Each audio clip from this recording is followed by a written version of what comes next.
In the past century, over 1,000 people have gone missing from United States national parks and forests. While most of these cases can be explained, some remain a mystery to the point of being downright eerie. Today, we're talking about the phenomenon known as missing 411.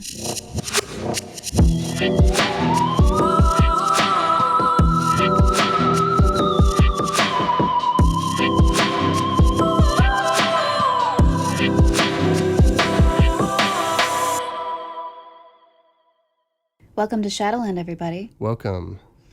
This is a podcast that shines a spotlight on stories of the supernatural, mysterious, eerie, and unexplained. Stuff like elves, Ouija boards, ghost trains, time travelers, Mothman, human-pig hybrids, zombies, jinns, shadow people, weird science people. Weird science people. I was going to say weird science buildings. weird science people, weird everything. All that type of stuff. All that stuff. And more. And more. Lots more. And I'm Seth Jablon. I'm Christina Callery. And today, what are we talking about today? Today we're talking about missing 411. Yes, people who went missing under mysterious circumstances, and I think largely national parks, right? That's national kind of parks, national forests. Yeah. Yeah. Big tracts of land, government land, I guess, in the United States, and I guess all over. But so what's the I should have looked this up. But what's the 411 thing? Is that like some sort of like police code or something, or like? Why you know what? I just assumed it, but we should look that up. Yeah, but look it up. basically, it's based on a book by former police detective David Paulides. Yes. And he first noticed that there was a large number of people who are going missing in America's national forests and parks. And he looked into it, he did research, and he actually found that, there were a number of them that couldn't be explained by normal, just like normal everyday circumstances. So it wasn't, a predator or a fall, or just people getting lost. All of these things are accounted for in his book. But in the cases that he was highlighting, there was basically no earthly explanation, that seemed apparent. Right. There's something mysterious, and sometimes people were recovered alive or dead, and sometimes not. Sometimes they just seem to vanish into thin air. Yeah, and there's like maybe you'll get into this, or maybe I can, but there's like a profile, right?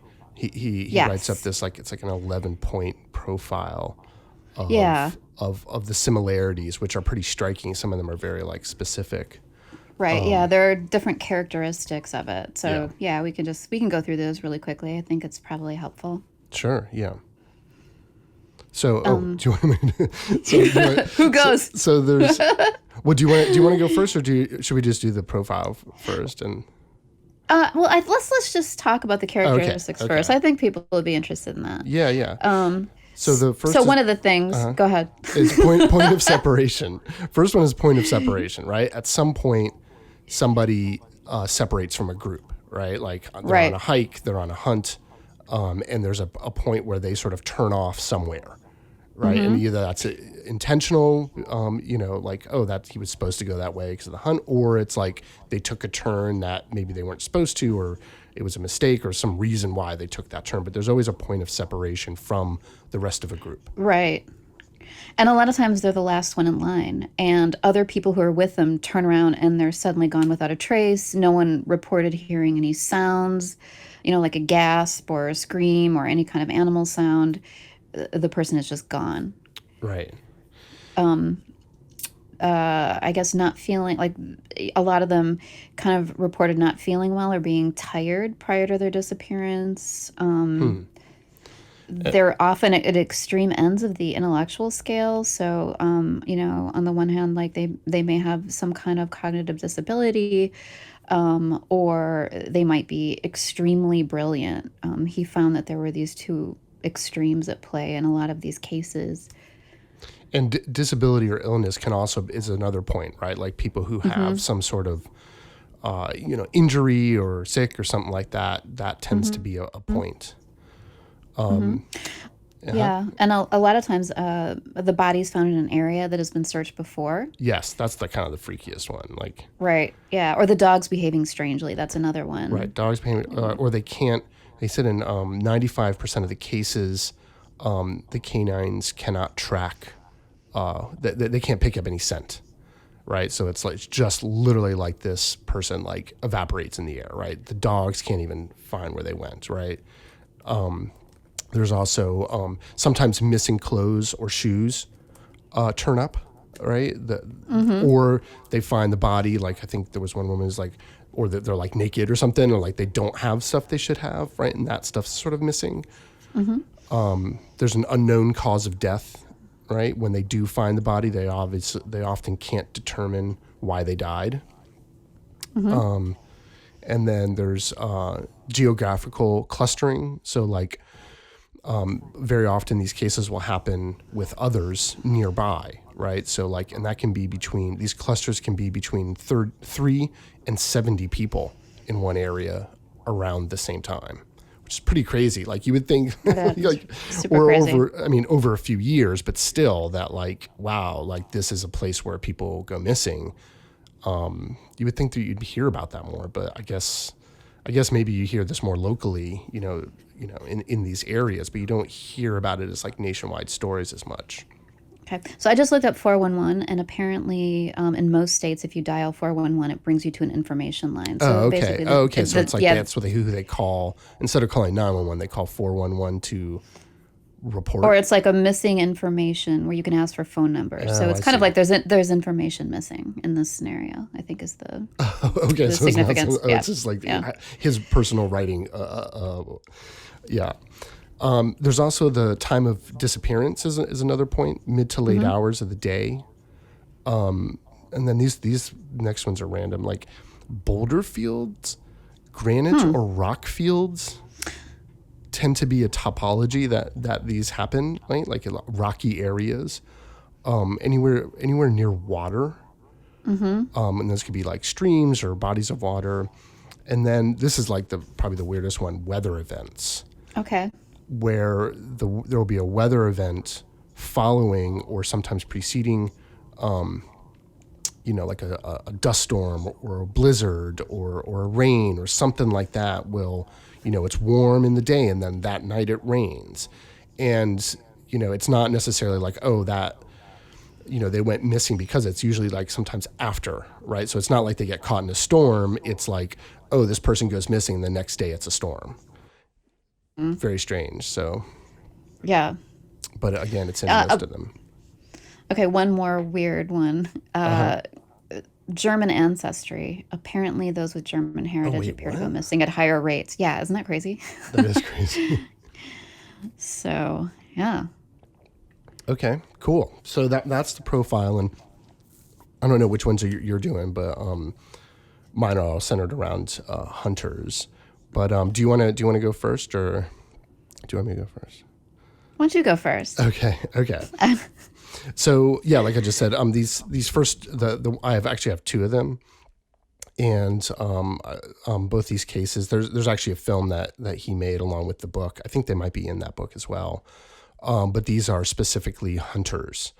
So the first one is the story of Thomas Messick. So Thomas Messick went missing on November 15th, 2015 in Northeast New York while on a hunting trip.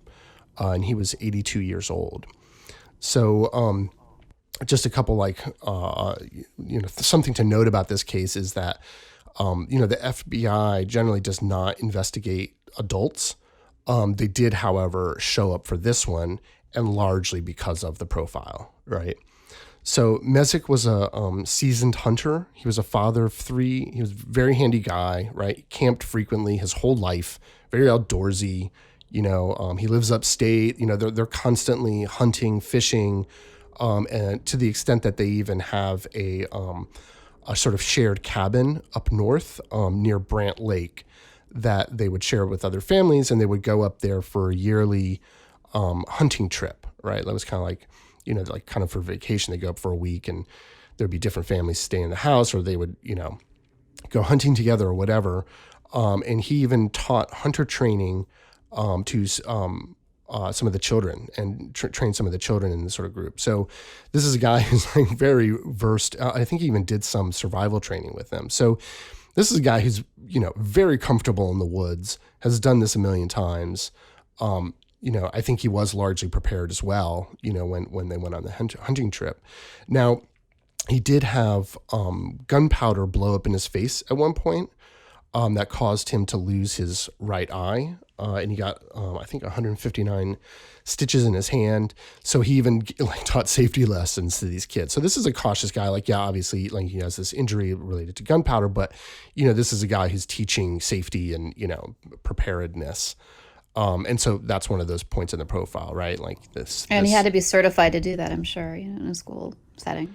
Yeah, I'm not sure what his sort of deal was, how formal it was, but he's definitely someone who was looked at as an authority. Okay, so on the afternoon of the 15th, Messick and 6 other of his friends went up for a hunt on Brant Lake.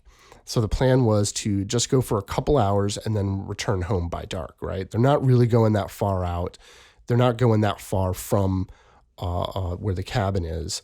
But they decide to take Lily Pond Road. And I think this is the first time most of them were camping up there, including Tom. So they go up the road.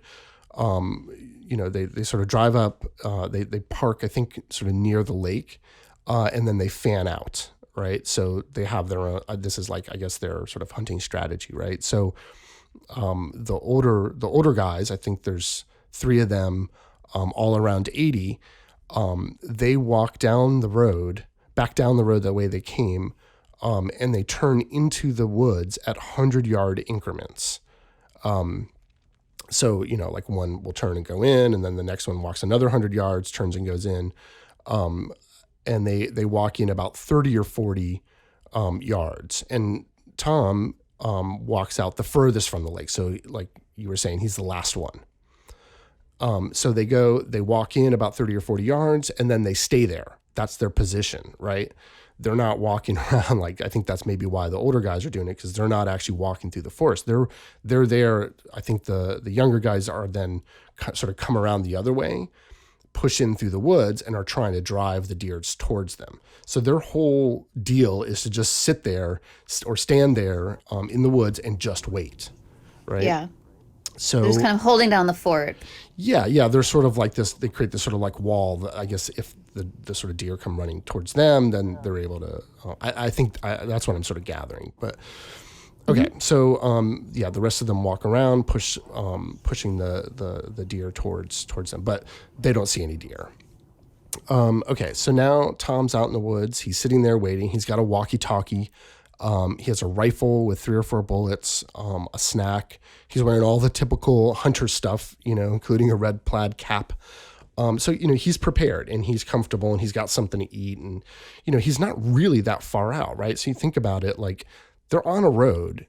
They're only supposed to have walked in 40 yards, right? That's not, that's far-ish. It's enough to not be able to see them, but it's also not oh, we're going on this hunt for a day and we're going to hike miles and miles into the woods, right? They're not doing that.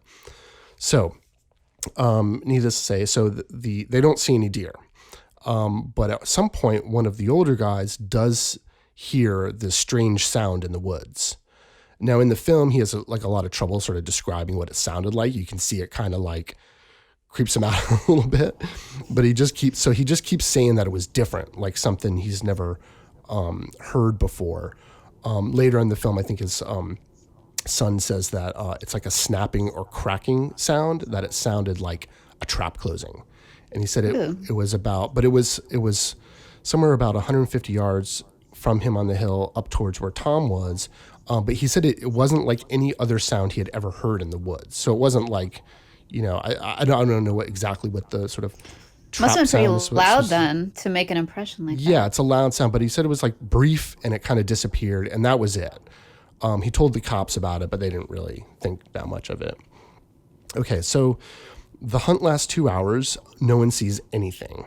wildlife or otherwise, which is actually kind of strange, right? Like That is weird. they're out in upstate New York. Almost like a predator's around. Yeah, something like that. I think Yeah. that's also a typical thing, this like quieting of the woods. Mm-hmm. So about 3 p.m., they're like, okay, we're done. So everyone gathers back at the vehicles, but Tom does not show up. So they call for him on the walkie-talkie, but he doesn't respond. So they go out and start looking for him. They're walking around the woods. They're firing shots in the air. They're searching. Someone goes and actually calls the Rangers, and they just keep looking until really the evening. I think the last light is at like 7:34. So at dark, they decide to split up, with half of them going back to the camp, and then the other half are like kind of driving around in the truck with all night long, honking the horn, shining their flashlights into the forest, just basically trying to make noise to attract him or find him, if he's sort of, something happened to him and he's beside the road or something like that. Okay, so now they call his wife and she says, okay, I'm coming up. And they're like, no, we're going to find him. Like, this doesn't make any sense to them, right? Like, maybe he wandered off, but how Right. far is But he how gonna far get? could he go? How far Right. could he go, right? Yeah. Okay, so the next morning, Monday, September 16th, the New York State Rangers show up and they begin their formal search. So now they're taking this thing seriously, right? Like, he's not back by morning. What's going on? This doesn't make any sense. So one thing there's choppers that show up. There's people on foot. I think the Air National Guard is called in and they're like searching with infrared. So yeah, like I was saying about the wildlife, one strange thing they notice right off the jump is there's no wildlife around, which is very peculiar, right? This is something that the searchers are notice right away, right? Like, so if you're out in the woods, you're used to, scampering little chipmunks or whatever, like stuff like that. And they don't see anything large or small, which is strange. So they search the nearby roads, nothing. And now they do a grid search using what they call bump lines, which are basically cords that they stretch through the woods, allowing them to systematically search each section, right? So they tie it off, they walk back and forth between the cords, searching the entire section, and then they move on to the next one. So that way they're sure that they've definitely covered all the ground. Exactly. And then they turn around and do it the other direction. So they search everything twice or 3 times. And he said, one of the guys said that by the time they were done, the whole forest looked like a spider web of these cables, because they literally search an entire, like, and they're next to each other. They're like 3 feet apart. Like, they're really searching this place. So there's no way anything went by them, right? So they're searching through like swamps, they're searching through the forest, but they leave no stone unturned. In fact, they have 300 people help search. And I think 50 or 60 from different organizations. They had canines, right? Canines cannot find anything. They don't believe it could have been an animal because there's no scatter, right? There's no evidence of a struggle. There's not one item left behind, not a trace, not a track, not a scent, right? Like, which sounds impossible, which it largely is, right? Like, they know that if you're walking through the woods, a dog can find you.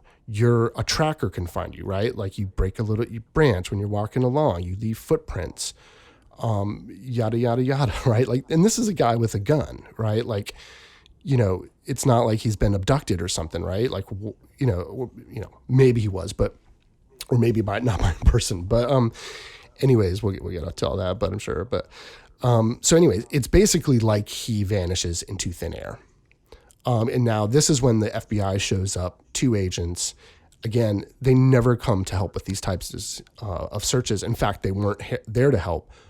They were there because they were simply interested in the profile, and they're monitoring the investigation, sending notes back to the behavioral analyst. What about the profile were they interested in? Did you find that out? Well, the points that we sort of discussed, right? Like, they have a profile. So I guess they've been investigating reports such as this starting in the 1960s, right? So the FBI has been monitoring these types of cases for, what is that now? Like, 60 years or whatever. That's pretty crazy, right? And so the profile is what we talked about, right? Like, I think that it's like older guy, disappearing, hunter, or they're hikers, and there's no trace. So obviously, so if it seemed obvious to them that this was something, that had just, been a regular accident, they're not going to waste their time and resources investigating this. Yes, right. So, so basically on November 26th, 2015, they end the formal search. They don't find anything. They don't find a trace of him. And in fact, they never do. People still continue to search after that, but to no avail. And and I think his dog, his dog still waits in the window for him, because this is just like, this guy is just so like, sad. I know, it's so sad. And when the family is talking about it, they're just like, just baffled, you know what I mean? They don't know what to make of it. And it's so, there's nothing really to go on, so now, side note, the case of Fred Drum, he actually went missing on November 24th, a couple of days before they ended Tom's search. And it happened just 40 miles south. And he went missing on his farm without a trace and was never found. And so this is like 40 miles away. That's not that far, right? And this is an older gentleman. Again, I mean, this is like upstate New York, right? These are like hardy people. They know about the woods. They know about all this stuff. And again, just vanishes, right? It's pretty scary. Like, no matter what's going on here, something's going on, and it's scary because, like, you don't really think of people just disappearing, right? Like, in these like alien abduction stories, like a lot of them, these are told by people who come back, Right. Right. So you don't really think about, this idea of, people just disappearing without a trace. It's almost like, I mean, at least spontaneous combustion, there's like, marks on the floor, right? These are people who literally disappear. Pretty crazy. And so, okay, so his profile was, I think he got 7 out of the 11, right? There was a point of separation. There was time of disappearance, mid to late hours. There's no boulder field. They were near water. There was a weather event that the day after he disappeared. It rained.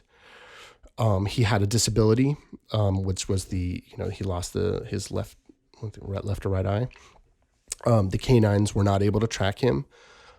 He was not found, so that one doesn't apply. Missing clothes or shoes, that one doesn't apply. Unknown cause of death, that one doesn't apply because they didn't find him, obviously. But the geographical clustering does, right, because of the other story. So yeah, that is the story of Thomas Messick. Wow. Pretty crazy, like just because of like so how crazy. It's not a complicated story, right? The guy walks 40 feet into the woods, vanishes forever, right, with his friends right next to him. I mean, that's insane. It is. It's completely insane.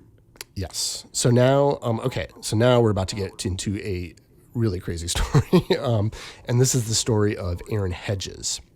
Okay. So Aaron Hedges went missing on September 5th, 2014, in a mountain range called the Crazies. He was 38 years old at the time. So the Crazies are an island mountain range in Montana. And what that means is I think it's a newer mountain range, and it's not really connected to anything. It just kind of pops up out in the middle of nowhere. So you can kind of walk out from any point in the Crazies and you will get out of them pretty quickly, right? Like you can kind of see them from a distance. It's like an island of mountains. And so it's difficult to get lost in the Crazies. Yeah, well, it's difficult not to be able to find your way out of them. And we'll get back to that. But but there's lore about this place, right? Some believe that they got their name from a crow curse. So that the Crow Indian used to live there, and when they were moved off the land, some believe they cursed it for the wind to blow and drive the white men crazy. Right. And so that's part of it. Kind of reminds me of Point Pleasant, right? Where it's just like this weird place. Right. So, okay. So Aaron's story begins on September 3rd when him and two friends drive up into the Crazies on a pack-in elk hunting trip. Pack-in meaning, right, they're hiking in, they're going to stay for a while, right? So they park at a designated area and load up their gear. Aaron hikes in, and as they start out on the trail to Campfire Lake, they have a horse wreck. And basically what happens is the mule that was carrying their gear throws a bunch of their supplies off the trail. It gets spooked and actually like throws some of their supplies off the trail, including Aaron's camp gear. Now, if you're wondering why like they didn't like just go get it, like this is the mountains, right? This isn't like some like pleasant little forest upstate. This is like they're on like rocky, dangerous. Like I think they said you can't really walk off the trail because there's all these like loose rocks and loose boulders. So that's my guess is why they didn't actually just retrieve it. But I guess maybe it fell down pretty far. But so they're without some stuff, but being like kind of like seasoned hunters and campers, Aaron's like, well, he just decides to keep going, right? He's going to deal with the fact. I don't even think he had a sleeping bag, but so basically once they get to camp, they start their hunt. And I think they've hunted and camped up here quite a bit. But after a couple days, one of the hunters actually has a cache up at Sunlight Lake, right? He's basically stashed stuff up there for trips like this. And so I think Aaron goes up there to get the cache. Maybe it's meant to sort of help them with supplies that they lost. I'm not sure. But that's the idea, is that he's going to go up, get the cache, bring it back. Okay. So off he goes. Now later that day, they call Aaron, maybe to see how he's doing. And they call him on this Garmin GPS radio, but he doesn't respond. But the way that these things are designed is when they call, they're pinging it, and it reveals his GPS position.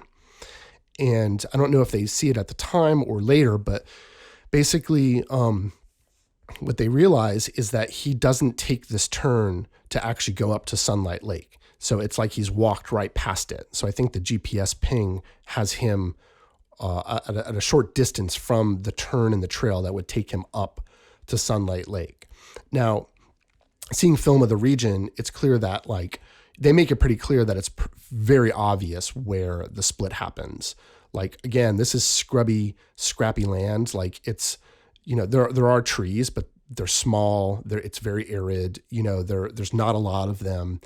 Again, it's very rocky and bouldery. So there's really only two ways to go, and he goes right past where he's supposed to go. And everyone that sort of investigated this case thinks this is very odd, right? Coupled with the fact that he never picked up his radio. So they're trying to call him, and he's just like not answering. Also, it's the day is warm and dry at that point. And so many are like, he shouldn't have missed that by accident. Something happened. Something made him decide not to go up there. Okay.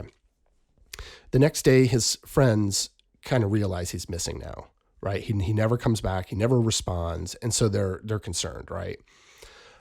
So they spend a day looking for him before a storm starts, right? Remember the whole weather event thing. So now it starts snowing. They get 18 to 24 inches within 12 hours, right? So that's quite a bit, right? That's a dump of snow. And the temperature quickly drops from the 40s and 50s to the teens, right? So now it's like kind of getting dangerous up there. So ultimately the storm forces them out. So Monday, then the 7th at 9 p.m., one of the friends calls the police and tells them that Aaron is missing.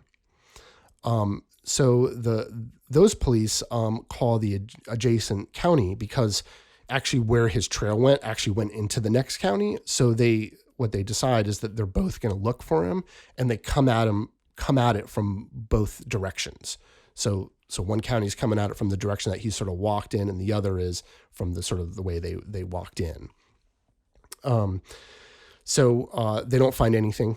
They don't even find tracks in the snow. After 2 days, they drop off two dog teams. Now that's when they find a pair of boots. They find them at a bench by some falls. And they say they're actually set purposefully side by side and not like they were like kicked off or fell off, right? Someone took them off, placed them neatly on the ground next to each other. They also find a couple other items there. There's a water bladder. There's a campfire with a partially burned box of cigarettes. There's two waist belts from a backpack. You know, like, you know how like, you know, the belts, have you ever had a backpack that like the belts come across and sort of like snap on, right? I haven't had one, but okay. I've seen those. Okay, yeah. So it's yeah, something like that. It's like, but they've been cut off for some reason, and they're like partially burned or something, or they're just sort of scattered about, and someone thinks maybe he tried to slide them open to wear his gloves or something. But it's just all very, it's a strange scene, right? Like it doesn't really make a lot of sense. Now, here's the weirdest part. The searchers who found it say they were there 2 days ago in the exact same spot and did not see anything, right? And these are seasoned guys. Like, these are like certified searchers, you know, like they know their stuff. They know this area. They know how to search. And they were there a couple of days before, and that stuff was not there, right? So their determination at the time is they think the weird behavior is hypothermia. So apparently it's a thing that, you know, when people have hypothermia, they start doing odd stuff like that. And I think at some point, I don't know why, maybe their temperature gets screwy, but they're known to take off clothing, things like boots, right? So they think that's why he does that. But you can't. Right, it's almost like a physical hallucination where you think that you're really hot, but you're actually freezing. Is that right? Or are you asking that? I don't know, but I would That's imagine. what I've heard. Oh, that's what you heard. Oh, that's interesting. Yeah. Right. So yeah, they think that maybe explains the weird behavior. But the thing is, you can't really walk around without boots around there. Again, the rocks are all loose and sharp.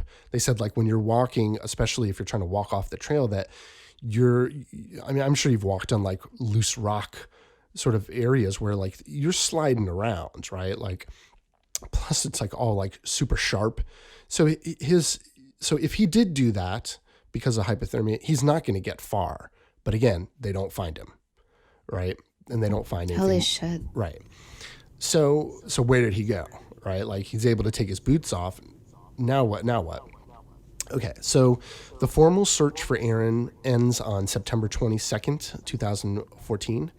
A total of 60 searchers, 20 canine teams. Now, again, those canine teams didn't find him by scent. They just stumbled across these shoes that have been left in an area that they already searched.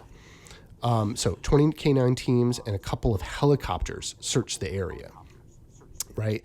Again, it's not a very wooded area. There are like pine trees there, but they're that like kind of arid, you know, not very full. Like, you can see from a helicopter what's going on down there, but they don't find a thing. But the story does not end there.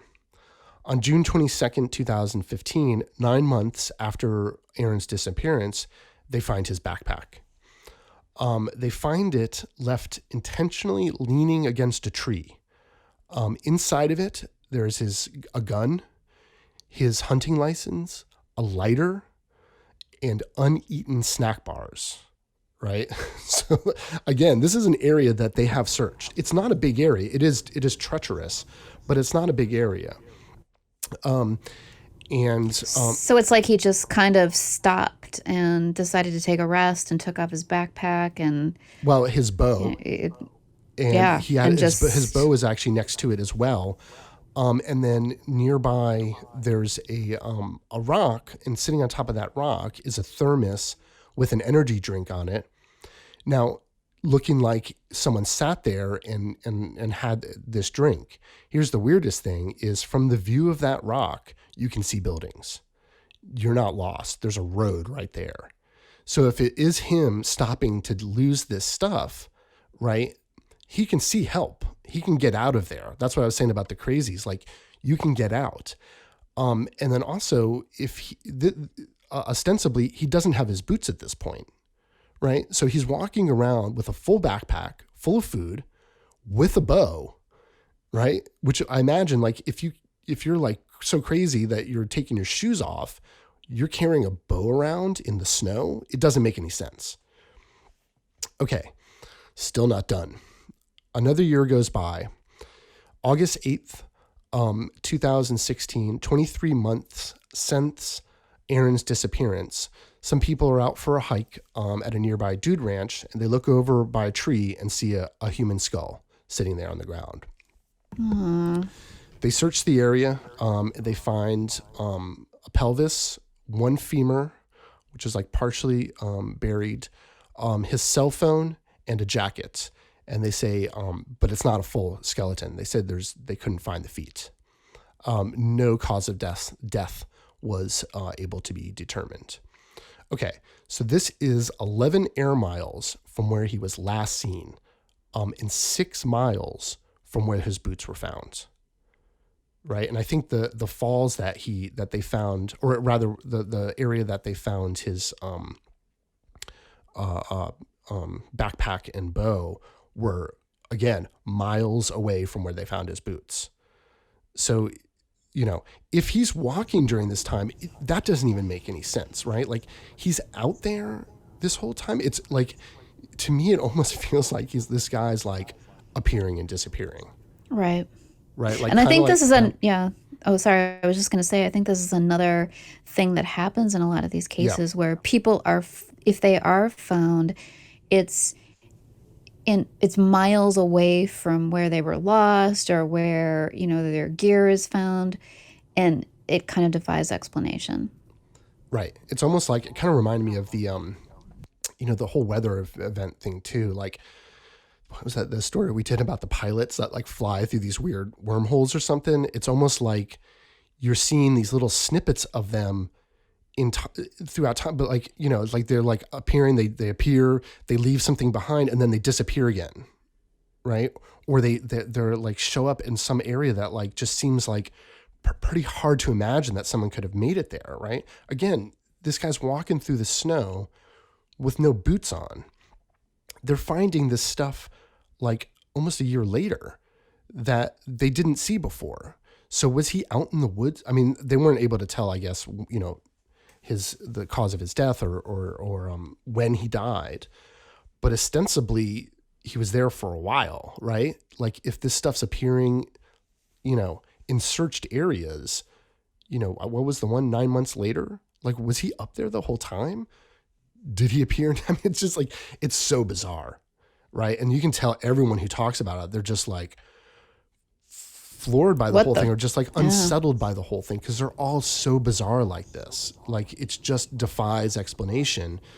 And that's scary when you're talking about life and death stuff, right? It's not like, oh, this person, said they were abducted or something weird happened to them, but they just came right back. These are people that disappear forever or die. But in like, I think there was one in like, I think the Santa Fe Mountains or something like that, or some state park or something. Like, some woman, she disappears. They search this area and she reappears, like, I think without any clothes at like a campsite, like face down in the water, but she didn't die from drowning or hypothermia. It's very strange stuff. Anyways, so that's super weird. Super weird. So yeah, that was the story of Aaron Hedges. Wow, that was just so weird, so eerie. Weird, right? So yeah, you want to tell your story? Sorry, I just totally burped. Okay. I do. So you. It's okay. Yeah, I've got 2 stories actually, one longer one and then a shorter one. So this first one is about Stephen Kubacki. So in 1978, 23-year-old Stephen Kubacki was a student at Hope College, which is like a small private Christian university in Holland, Michigan. And Holland is on the southeastern shore of Lake Michigan. And his friends and fellow students describe him as brilliant, and a little more free spirited than most of the students at this kind of conservative university. He'd already earned a degree in linguistics when he was going there. And in the previous year, he'd co-written an op-ed for the school newspaper complaining that there weren't enough books in the campus library and stating the need for security to prevent theft. He was also really into Dungeons and Dragons. So he sounds like a cool, like nerdy guy, like really smart, right? But he had another side, and he really loved the outdoors. And he was very athletic, very adventurous, a free spirit. And he'd climb mountains while studying abroad in Europe. He was an avid cross-country skier. So in February of 1978, he's 23 years old at this point, Kabaki decided to go on a solo cross-country ski trip in the nearby Saugatuck area. And the ski trip was supposed to last like a day or two. He'd done this before, so it didn't raise any red flags for his friends. It was something, he was perfectly capable of handling. This wasn't unusual for him. So on the day that he was setting out, he packed a backpack and his skis and took off. But he didn't return. So going on a news report that's dated February 21st, snowmobilers in Saugatuck spotted a pair of skis and a backpack lying in the snow near the frozen lake. They knew that this was a worrying sign, and so they immediately notified authorities. And it didn't take long before they realized who they were looking for. It's kind of like a smaller town area. So investigators set out, and they did both a land and an air search for Steve, and they brought in a helicopter to help with the search efforts. So they're covering all the ground that they can right away.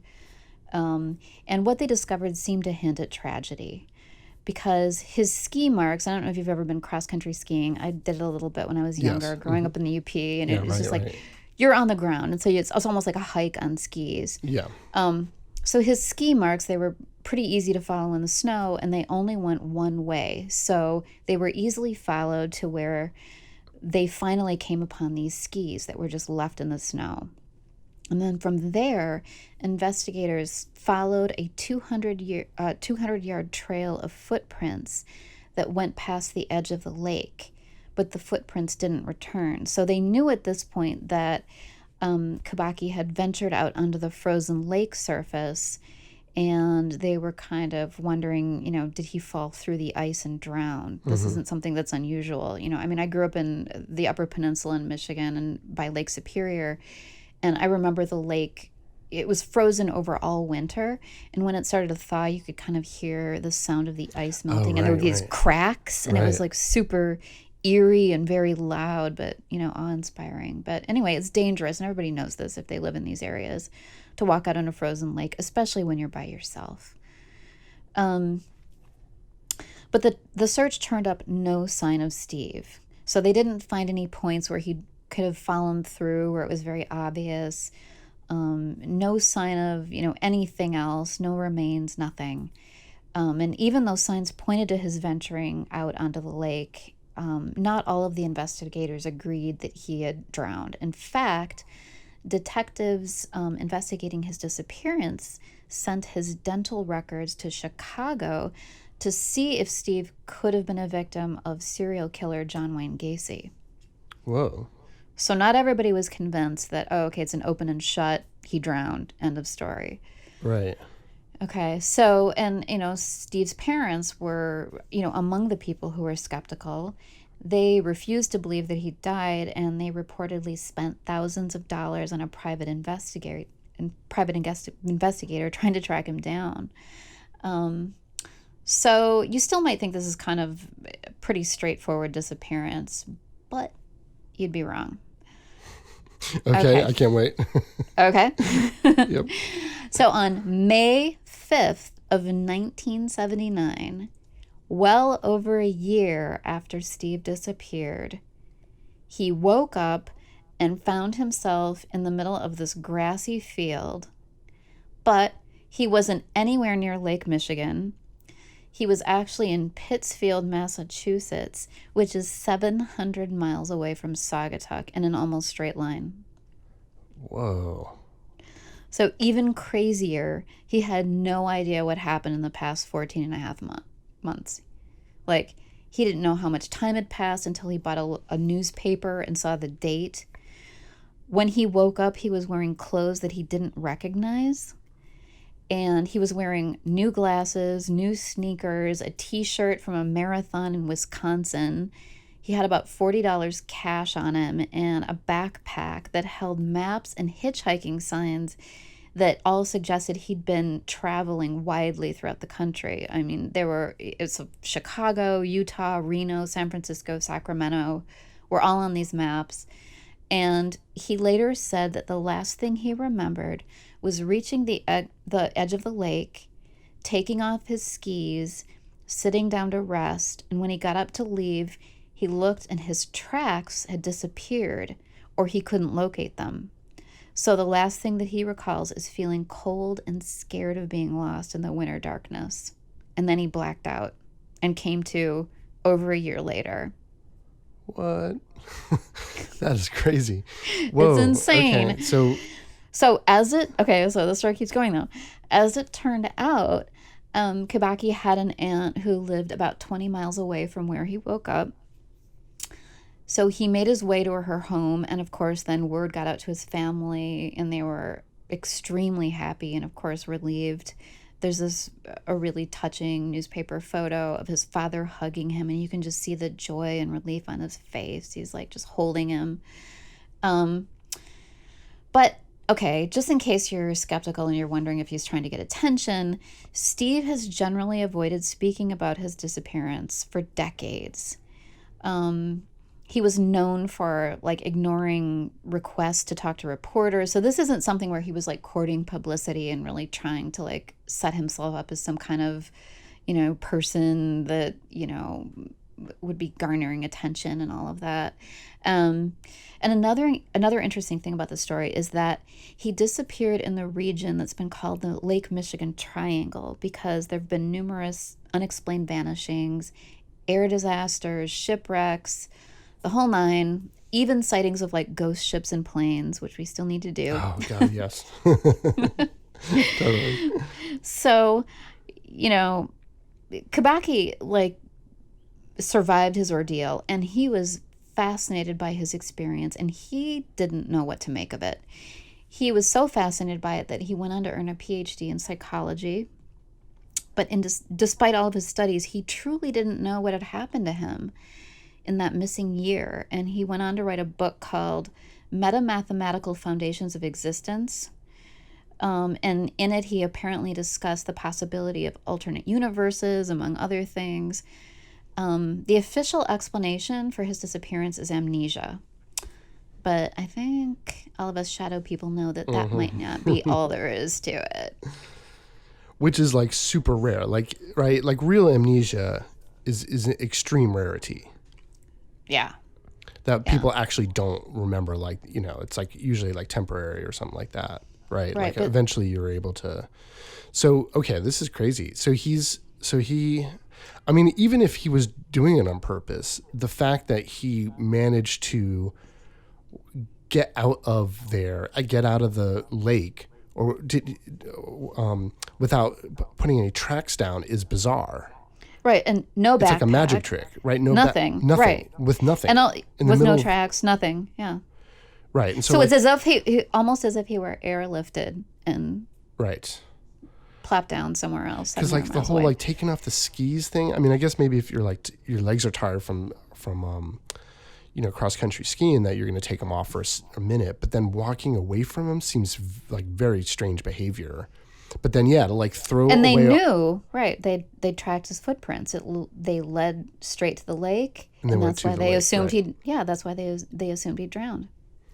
Right. They didn't go out over the lake. They just went to the lake. Is that what you're saying, or is that not clear? Well, they went out a little past the edge of the lake, and at that point, in February, it's going to be frozen over, but the danger is always that you could fall through. Right.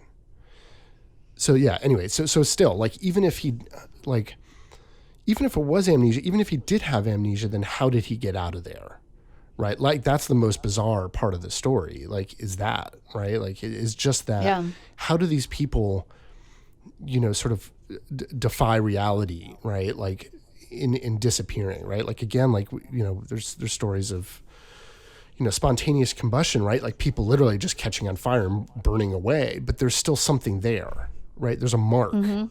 Right, like there's burned, that they leave like black marks, right? Don't they? Right. We should do an episode on that. But yes, we need to do that. Yeah. But yeah, he'd vanished without a trace. Right. So like, how no does footprints, that work? nothing. Right. Like, how does no? like, and he doesn't know. Nobody knows. Right. So what do you what do you think? Well, I think, I have one more story. Okay. Right, and then we should discuss. Yeah. Okay. It's a short story. So basically, I just wanted to cover, there have been cases of missing children, and, some of them are very sad and they're tragic, where the child has died or it's assumed that they're dead. But there have been a few in this missing 411 category where they've been found alive, but in circumstances that there's no logical explanation of how they could end up there. Okay. So this is the story of Keith Parkins. Okay. So on April 10th of 1952 at about noon, 3-year-old Keith Parkins was outside playing on his grandfather's ranch in Ritter, Oregon, which is near the Umatilla National Forest. He was playing with his siblings, and it was near a barn on the property. So they're just like running around in the yard, all playing together. He's 3, so at 3 years old, you've got kind of limited mobility. Sure, you can run around, but for how far? Keith ran around the barn, and at that point, he seemed to vanish. A family member called all of the kids in for lunch right around that time. It was about noon, and all of the children responded except for Keith. There was no sign of him anywhere. Now, as we just said, like a 3-year-old can't get very far on their own. So the family got worried really quickly when they couldn't find him anywhere in the surrounding area, the yard, the barn, nowhere. So they formed a search party, and around 150 men signed up for the search party and spent the entire night searching for Keith. 19 hours later, 9 miles away, which included 2 forest-covered mountains and an icy stream, Keith was found face down in a riverbed, which was still frozen. He was suffering from exposure, unconscious, and in critical condition, but he was alive. And Keith's father reportedly said that the boy must have panicked and been running that entire time to cover that much ground. But that is a lot of ground. How far was he in? 9 miles away. 9 miles. Do like and within that road. within the like 9 treacherous. Wait, yeah, it's forest and 2 mountains. Two mountains in the way. Okay. And an icy stream. Right. And he's 3. Right. Yeah, that's not gonna happen. Right. So it had a happy ending, but it was just so mysterious. Yeah, that's something crazy. had that's to pretty terrifying. Something had to intervene. Yeah. Well, okay. So what do you think? What do you think is going on with these? Okay. I just don't know, but I feel we can talk about the theories, right? Well, honestly, I have to say I haven't really read any of the theories. Like I mean, there was stuff that was sort of covered in that film that I watched, but right. I mean, I think that but first of all, we can natural phenomena. The skeptic is always going to say, okay, so yeah, it's unlikely, but something natural happened. So with in Steve's case, okay, somehow he found his way out of there. He had severe amnesia and ended up hitchhiking. Somehow his tracks were covered over, and for over a year he just didn't recall who he was, and then something, and I don't know, that seems pretty unlikely, as much as any of the other scenarios. Right.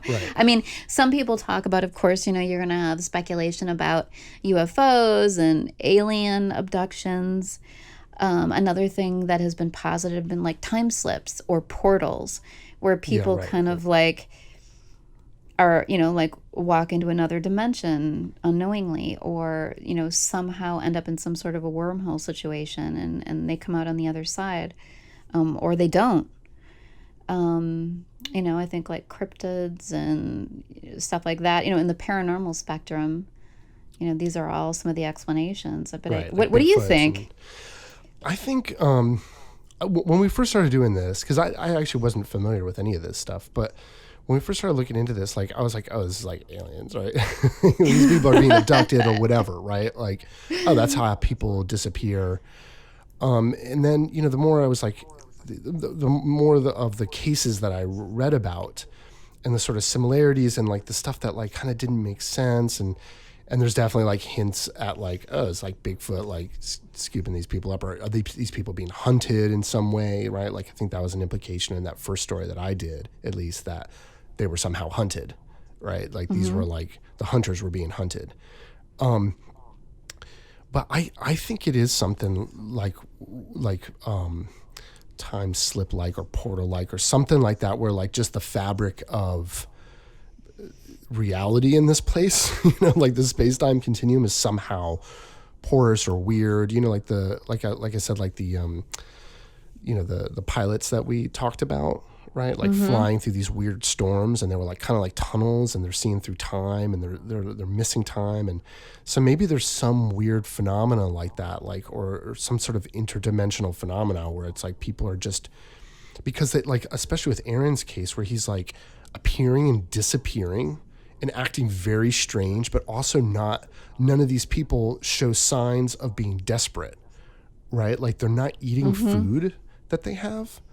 Like that's very strange. That makes you think that this person is in some weird state, or isn't concerned, or something like that. And so, because I don't know, like like maybe they are like sort of alien abductions or something like that, but it just seems so odd, right? Speaking of not being concerned, there's like one more story, and I actually didn't write this one up, but it was a girl, and I think she was like 8 or 9 years old, who disappeared, and this was like decades ago. It was another one in a national forest, and she was found around 6 days later.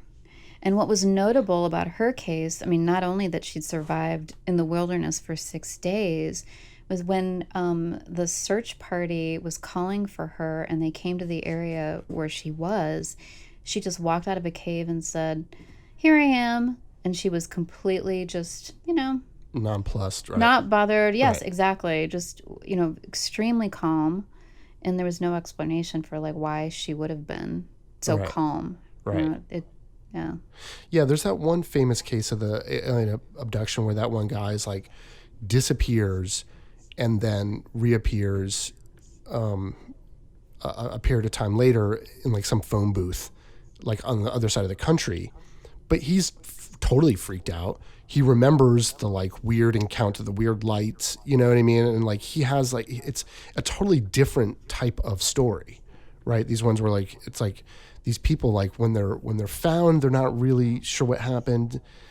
And the evidence that's left behind when they don't show back up, it looks like they're either acting strangely or very unconcerned about their safety, right? They're not eating food that they have with them. They're not acting in a way that a couple of them, they find these like little campsites, but they're very odd. They're not like, oh, this person looks like they were trying to survive. It looks like, oh, they started a little fire, but then didn't, like, I think he had like matches or something like that. Like, it's just odd. It's like they're behaving very sort of strangely. And so it seems to me to be a different phenomenon. Now, I mean, I think it certainly could be conflated with a number of things happening, right, are all conflated together, right? Kind of like the trolls stories we did. But like, so, maybe some of them are something like that, or maybe there is like other beings or people involved. Do you know what I mean? Right. Or maybe, but I think. Well, I mean, I think natural explanations are probably, the bulk of it.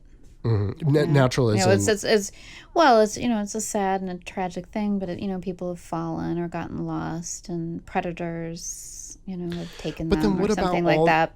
But but those are all discernible events, right? Like they can, they can track the person to a certain point. They find this, like when people get eaten by like a bear in the woods or something, like it's clear, right? Like it's not like there's, they find animal scour, they find remains. When they do find bones, there's teeth marks on them. You know what I mean? Like if it is an animal that killed them, wouldn't that trauma show up on bones and things like that? Not like everything about it is very strange. They almost seem to defy physics, right? They almost seem to defy. It's almost like they stop existing in this world. And yeah, maybe a UFO comes down, beams them up, but I just don't think that's actually what's happening. Or maybe in some cases there's something like that. I don't know. But I mean, there's definitely, he was it Paulides? He definitely like draws some parallels to like some of the sort of Bigfoot phenomena and stuff. There's that whole thing, but maybe there is a connection. I don't know, but there's often like strange lights around some of these areas, some of these clusters, right? But who knows? Like, who knows what those lights are? Like, who knows what, maybe some areas are known to have supernatural phenomenon collect around them, right? And multiple types of phenomena, right? So I don't think it's always the same phenomena, right? And I don't know why that is, but maybe there's just sort of special places on Earth where there's like more weird shit going on, like there's somehow magnets for these things. But I don't know. I think if like black holes can exist in space, why couldn't tears or holes in sort of time and space occur on a planet? I don't know. It doesn't seem that crazy to me, especially considering some of these stories. Yeah. I mean, there have also, just going back to the whole like missing children thing, there have also been reports of wild animals taking care of small children. Whoa, really? In the woods. And they've been cool. found. Yeah. Yeah, there was one, do we have just a quick second? Yeah, do it. Yeah. Okay, so there was a 3-year-old boy, his name was Casey, and he was playing in his yard with a few friends, and, same thing as in the story I told, like, when the children were called in, they couldn't find Casey anywhere. And there was a search that went out for him, and temperatures were dropping. It was cold, and his family is like hanging on, trying to have faith. But when they were searching for him, they finally found him in the woods, kind of some distance away from his home. And it was like across a freezing pond that there's no explanation, like how could a 3-year-old have gotten there? And his core temperature was really low, but he was alive. And he ended up telling them that a bear took care of him. Whoa. That's really interesting. And his mother believed him because she knew, she said, he wouldn't lie. If he says a bear took care of him, then it was a bear. But I mean, was it really a bear, or was it something that he interpreted as a bear? Right. Who knows? Exactly. Like all the owl stuff that accompanies abductions, right? Often there's like, oh, I saw an owl right before this or that happened. Yeah, that's really, I mean, who knows, maybe like Bigfoot like scoops people up, like walks away, but there would be tracks there too. I don't know, dude. It's very weird. Whatever is happening, something is going on. And the fact that there is these similarities and clusters, like, is sort of proof of that, right? It is a phenomenon. We just don't know what it is. We just don't know what the phenomenon is. Right. You can kind of feel it, if you've ever, I mean, I know you have, but when you go out into some wilderness areas, you can just feel, sometimes there's this sense that, there's like a spooky sense that there, you just kind of pick up on the spiritual vibes or something like, or it's hard to explain, but yeah. Totally. Yeah. Okay, cool. Well, that was fun. I really enjoyed that one. Like I said, I didn't know too much about all of these, but it's really interesting to sort of dive in. Yeah, definitely.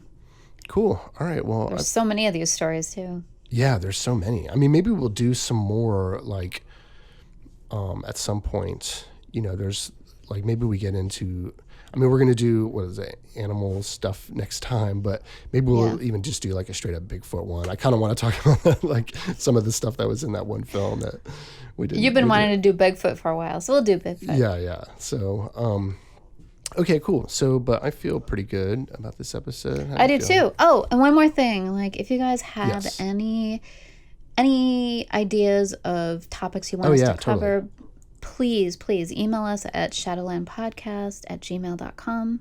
Follow us on Instagram and rate and review us. Give us 5 stars. It'll really help us out. We'd appreciate it. Yep. Thanks for listening. Yep. Cool. All right. All right. So until next time. Until next time. All right. Talk to you soon. Talk to you soon. All right. Bye. Bye. Shadowland Podcast is produced by Seth Jablon and Christina Callard. Edited by Tim Kelly. Theme music by Tim Lincoln. Thanks, Tim.